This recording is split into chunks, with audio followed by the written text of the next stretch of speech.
ఆవిడంది ఆయన దగ్గరికి వెళ్ళి, నీకు తగినటువంటి భార్యని నేను, నువ్వు ఎంత కాంతిగా ఉంటావో నేనంత కాంతిగా ఉంటాను, నువ్వు చక్కగా యవ్వనంలో అందమైన రూపంలో ఉన్నావు, నేను యవ్వనంలో అందమైన రూపంలో ఉన్నాను, అందుకని మన ఇద్దరం సంతోషంగా కాలం గడుపుదాం, నన్ను స్వీకరించు అంది.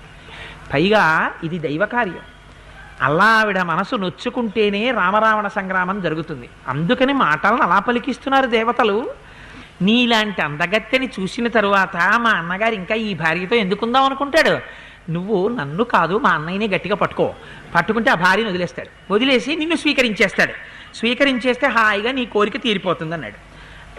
అనేసేపటికీ ఆవిడ అనుకుంది అది నిజం అనుకుని ఇతి సా లక్ష్మణేనోక్త కరాళ నిన్నతో దరి మన్వతే తద్వచస్థద్యం పరిహాస విచక్షణ